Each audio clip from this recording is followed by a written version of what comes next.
Ayun, may galab shoutout po sa inyong lahat, Luzon, Visayas at Republic of Mindanao ni Digong. Ayan, so ngayon po mga kababayan, meron lang po akong reaction na isang video na kumakalat ngayon sa internet, sa social media patungkol nga dito sa kay Vice President Sara Duterte na hindi ko rin maintindihan kung ano ba talaga ang gusto. Ano ba talaga ang gusto ni Inday Sara? Gusto ba niya maging DJ? Gusto ba niya maging sumbungan ng bayan? O gusto ba niya maging vice president? Gusto ba niya maging president? Hindi ko rin kasi maintindihan mga kababayan. Wala na sa hulog, sabi nga nila. Kasi alam niyo kung bakit? Meron kasing isang reporter na nag-interview kay Sara na ano daw ang masasabi ni Inday sa mga ex, sa mga sawi ngayong Pasko.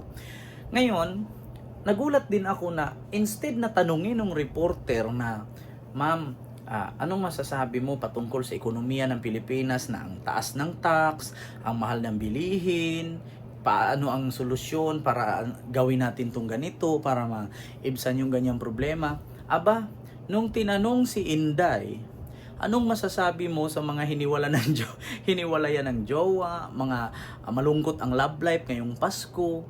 Ito po. Actually, ito ang mensahe ni Inday sa kanyang ex na si Jan Amores. No? Ako nagtatanong lamang. Ito nga bang mensahe ni Inday na I hope our heart will reignite? So, para ba yun kay Jan Amores? Nagtatanong lang. Kasi ang dami niyang, di ko maintindihan kung si Inday ba, parang gusto ako sa totoo lang mga kababayan, Luzon, Visayas and Republic of Mindanao, gusto ko na si Inday Sara ay magiging, alam mo yung papalit doon sa host ng face to face, para siya na yung magbibigay ng love advice. Parang narinig ko yan sa radyo na kay Papa Dudut, di ba? Dear Papa Dudut, parang ganun siguro si Inday, mahilig tong manood ng mga ganyan, mga love story, mga love life. Oo. Kaya, ngayon po mga kababayan, ipaparinig ko po sa inyo yung naturang video at ipakita ko sa inyo. Ang galing-galing ni Inday mag-advise pagdating sa mga love life. Actually, talaga mga kababayan, hindi ko naman sinabing nagminupos na si Inday.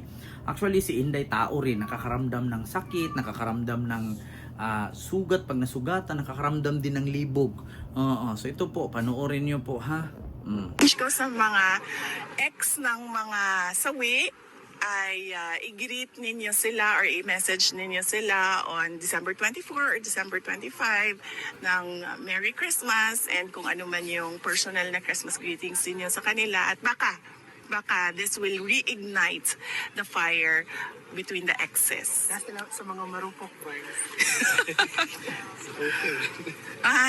Para sa mga marupok ngayong Pasko, sana ay maregaluhan kayo ng katatagan na huwag bumigay kaagad. Diba? Diba mga kababayan? Sa totoo lang, ay ambot ni mo day. Day, Inday, ginuo ko day. Kada ko kay problema sa Pilipinas day, mahal ang bilihin, mataas ang tax, mataas ang kuryente at tubig, mahal pa ang upa sa bahay. Tapos sa mga love advice, ang galing mong mag-advise. Tragis na yan day. Day, ba't hindi ka na lang naging hindi ka na lang naging radio DJ, naging radio announcer? Ay, ambot, uy. Galibog man ang bayot. Galibog ang bayot. O unsa iyang buhato nung... Actually, mga kababayan, nahihilo, nalilito. Ewan, sa masakit ang ulo ko mag-isip dito.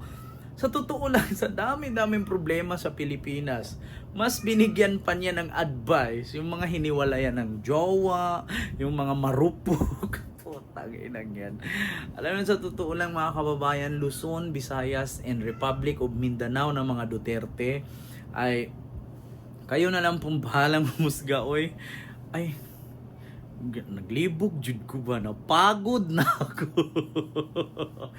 Ay, Inday. Magkahawig kami ni Inday, no? Putang ina mo Lisa Marcos, Bongbong Marcos, Martin Romualdez. Kaya ako may nakausap na akong killer. Na kapag ako pinatay, patayin niya si BBM, si Lisa, si Martin. Diba? Magkamukha tayo, Day. Pero sa totoo lang mga kababayan, no? hindi ko sure kung si Inday nasa huwisyo pa, nasa tamang pag-iisip. Actually, may napanood ako dun sa post ng isang vlogger na in-interview niya si Inday. Sabi ni Inday, tawag nila sa akin buang, tawag nila sa akin krung-krung. Ako na may nagsasabi lang ng totoo na sumagot lang ako sa kanilang mga katanungan. Di ba, sa totoo lang, yun bang mga mensahe ni Inday ay para ba yun sa kanyang ex na si Jan Amores? Actually kasi itong ex na si Jan Amores ay narinig ko lang po ito sa isa ding vlogger mula kay Nino Barsaga at saka dun sa isang panauhin na nagbulgar na may binibigyan nga daw itong si Inday na isang basketball player. Si Jan Amores pala yun. Kaya, yun ba ay isa sa mga mensahe ni Inday sa mga ex niya? Actually, mga kababayan, sa totoo lang, nahihirapan din po talaga ako mag-isip. Bakit pag tinanong siya pagdating sa confidential fund, hindi niya masagot-sagot? Bakit pag tinanong siya kung saan niya nagastos, sinong nag-withdraw, anong pinagastusan, sabi niya wala daw siyang masagot kasi sabi niya abogado na lang daw ang sasagot, ganito ganyan, tapos nag-present na daw ang COA, okay naman daw. Pero yung present nga niya ng mga pangalan, imbento lang, tapos peke pa. Tapos nung chinek ngayon sa PSA, sa Philippine Statistic Authority or dating NSO, walang record, walang birth certificate. Pero pagdating sa interview sa Love Life, ang daming alam ni Inday. Ang galing. Dapat ay hindi ka na hindi ka na nag-vice president. Kung mas magaling ka pala dyan mag-advise about sa mga Love Life, edi dapat ka lang, radio announcer, DJ ka na lang, parang si Papa Dudut. Yung Pupoy at Hasmin ba yon? Yung sa ba yon? Sa GMA ba yun or sa MOR yun? Pupoy at Hasmin. Tawagin niyo po ako sa pangalang Inday Pusit. Ako po kasi pinagpalit sa mas maganda sa akin. Magaling umarte, artista po siya. Dear Pupoy at Hasmin, sana po mabigyan niyo ng kwento or drama ang aking ipapadalang sulat. Opo, Pupoy at Hasmin. Ito na po, umpisahan ko na. Ni Hao, Xing Pao, Xing Fu, Ni Xiao, Xi Jinping, Gurgur. Diba? Sheminat,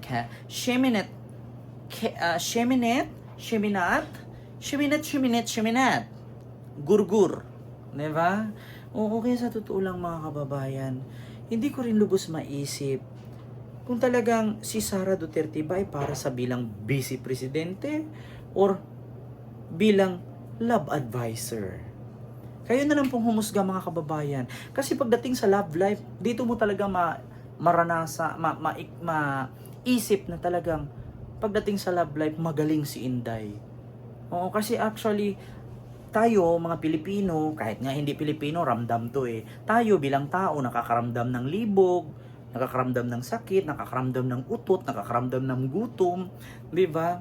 Tao din po tayo.